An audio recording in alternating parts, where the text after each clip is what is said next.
How y'all doing?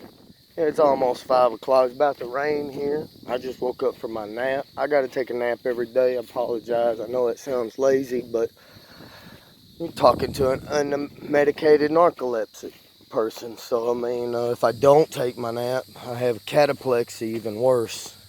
So, have I looked into natural things? Yes, I have. I could say many things on this topic, but I'm going to be honest with you. We're talking about rabies today. So, and what's wild is the topic we're going to talk about is exactly what I proved on a computer through the doctor's office to work on this little brain. All 3 times that I tested it. Out of 5 tests, I only tested it 3 times. And I didn't tell the doctor this. And then, you know, I thought about this video, and I kind of got in a little bit of trouble with YouTube. If you can see, I ain't got very many views at all on the Parvo. I thought that was going to blow up. Yeah, well, they didn't really like that too well. Parvo video, I proved. So, they can kiss my butt. But on the rabies, I never did. All of this is theories. And I've never had the opportunity. Truth. Do I want that opportunity? Probably not. But I do think it's interesting because what I've decided to do is just stick to one plant, one herb, one plant for rabies. And it's the only one I can prove. I'm not saying I can prove that it works.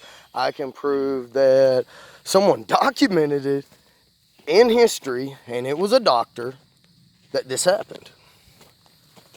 And it blew my mind. And I'm not going to lie to you. It makes sense because when you study this, there are many different theories. Like I have this book that says it's hormone.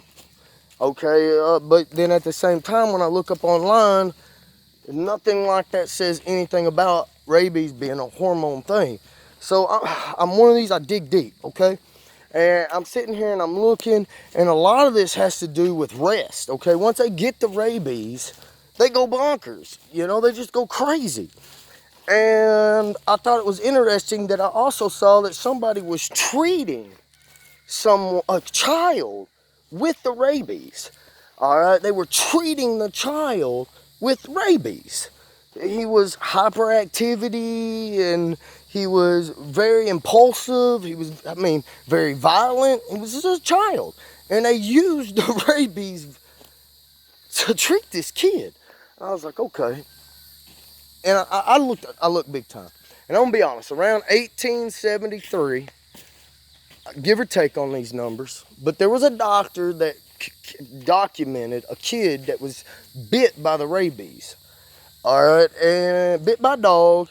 About a month later, he started showing all the signs of affection. I mean, he was in, how the document shows, he was in severe problems.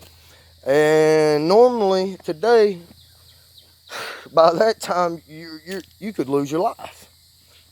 This doctor started giving this kid cannabis indica tincture. And it must have been one heck of a dose because it was putting this kid in a coma-type state. And when I looked it up online, there have been many incidences where children have got a hold of large amounts of cannabis and they just go to sleep and they don't wake up for a long period of time. And this doctor kept giving this kid this, okay, over and over and over. And every time he would wake up, it was like, bam, more and more of the symptoms of rabies was gone. And they just kept shoving it in him until finally he was just cured. You know, no rabies at all. There was one other document that I seen where another doctor did this same exact thing on a patient, but it wasn't a tincture made with indica. It was different. All right, there was less details in this one, but the patient died.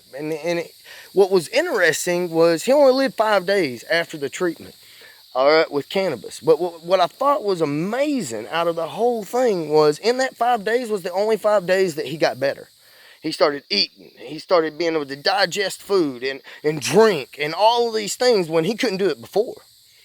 So it was a good possibility how I got on it. Maybe, just maybe, he was too far gone. And I say this because cannabis has been something that I've studied for a very long time. And, oh man, years ago, I'll just be honest with you, see his shoulder? Wee, wee, wee. You see that? I couldn't do that without cannabis. And I know that. And I believe with all my heart it was my father that showed me this recipe, because you won't find this recipe anywhere in the world. And this is one of the reasons why we were offered to make medicine through a company here in Arkansas, and I turned it down because it was all about money. But years ago, I was dislocating my shoulder, and I was dislocating my shoulder at least once a week. And I cut trees. I own a tree service, so I climb. I do a lot of climbing. I do a lot of heavy work back then, a lot more than I do today. And I started doing research on pain reliever, things that could help with the pain. And I kept hitting cannabis. So I believe God gave me this recipe, and I've given it away and helped a lot of people. I've seen what it can do. Heck, we took in a horse. All right, no stinking lie. We took in a horse. There was this pony that had been kicked in the head by another horse, and the vet was going to kill it. No lie, they wanted to put it down because its eyes was literally bulging out of its head, like literally, like the eyes were coming out. It was the craziest thing I've ever seen. And when I saw it, I felt bad. And I told these owners, I said, listen, I ain't got a tractor, I ain't got nothing, but if you let me take this horse home, I'll go get my trailer right now. Will you let me take this horse home and let me try something? If it doesn't work, I'll bury it myself with a shovel. I said, okay. So I went home, I got my trailer, I come back, I get that horse, we get it to the house, we get it to the barn. Me and my son, my wife, my kid, all my kids are trying to help. And we get it, we strap it up in the barn to where the horse cannot lay down. All four legs are touching his feet. His feet are touching the ground. He cannot lay down. His knees can't touch the ground, nothing. And I get him strapped up, and I swear 50 hours of giving that horse water and keeping it standing up and not leaning over. And I was wore out.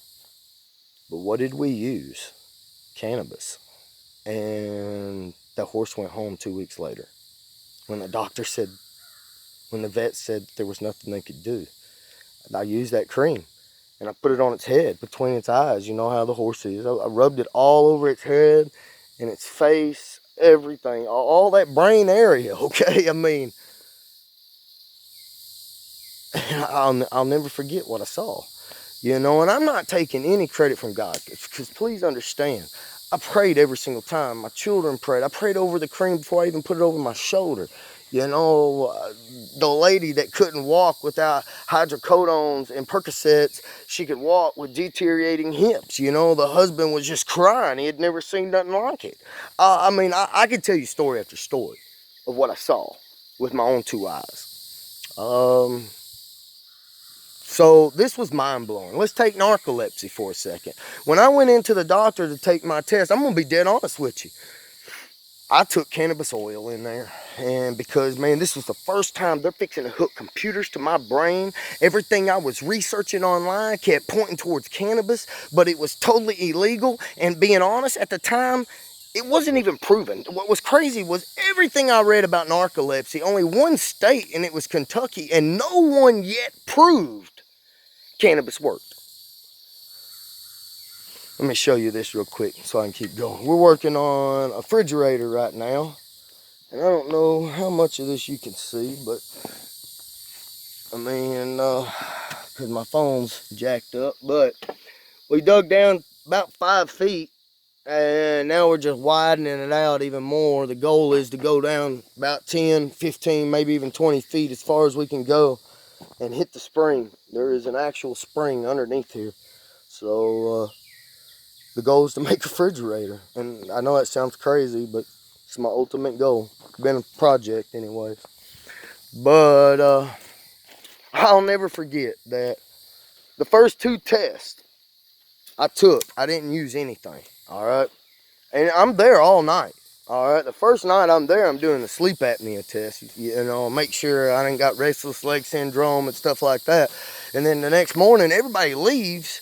I mean, the whole building's full. Everybody leaves. I'm the only one there. I'm literally only person left, and because I'm getting tested for narcolepsy. So they take everything off my legs, all over my body, and shove it all on my head. And now they're going to test my brain.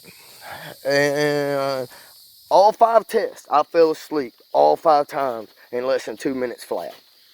All right, and I'll never forget that doctor. She looked at me and I said, no lie, I straight up, after she said this all 5 times, you fell asleep in less than 2 minutes. So you definitely have narcolepsy, and a severe case of narcolepsy. I looked at her and I said, so did I hit REM sleep at all in any of those? She said, yes, the last 3. And my jaw hit the ground. I fell out. Can I get copies of this paperwork? All right, because she starts telling me, you know, that my insurance ain't going to cover any kind of medication without depression medication first. And I'm going, well, I think I just found the medication. I mean, you're telling me that my problem is I can't hit REM sleep, but I just sit here and took this cannabis oil. She goes, well, I can't help you. I didn't know you did that. I said, no, why would I tell you I'm doing it? I want to prove to myself. I don't care what you tell me. I fell out. They couldn't help me with that. No, I ain't been back to the doctor since that day. That was in 2019. All right, because there's nothing they can do. They can give me meth, Ritalin, or they can give me the date rape drug, GHB, or I take a bunch of depression medication.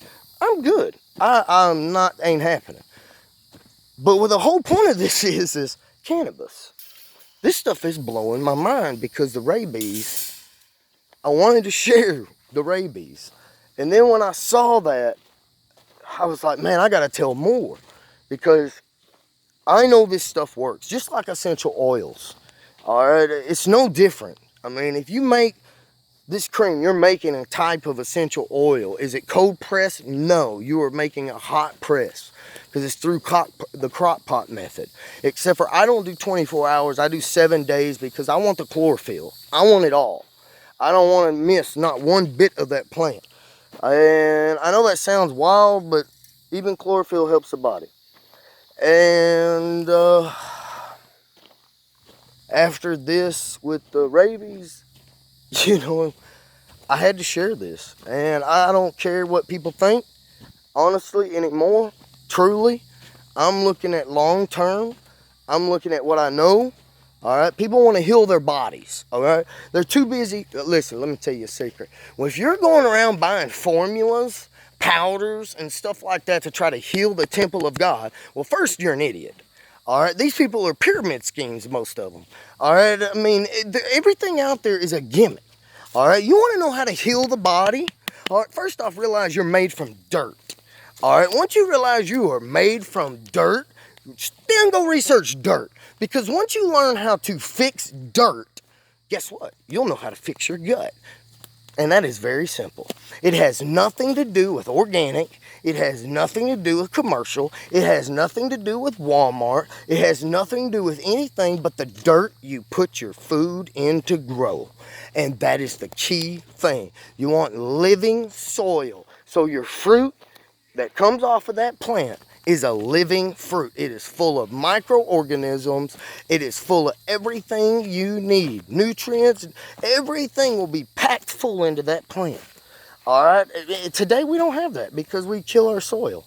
So, I mean, it's no different than the gut. You were made from soil. You kill the soil, you kill the gut. Very simple. I mean, this is common sense, people. But, you know, we can spend thousands of dollars shooting stuff up in us and drinking different smoothies and all of that to try to get healthier. We can just do exactly what our God told us to do. You know, it's not hard, but we don't really do a lot of research and look, in my opinion. So even myself, I get caught up in this too. I'll believe a lie without proving it, and I'm learning more and more I have to prove all things. Next video will be on mastitis, how to cure mastitis in livestock in less than 10 minutes. And that is going to be a little bit interesting. And we proved this, okay? And in this next video, I'm also going to give you a secret to all essential oils. And something that most people don't realize, and something that we should realize. I'll go ahead and tell you how to cure hoof rot quicker than any $40 medication at any tractor supply store or feed store. I mean, if you want to go that route, and we proved it.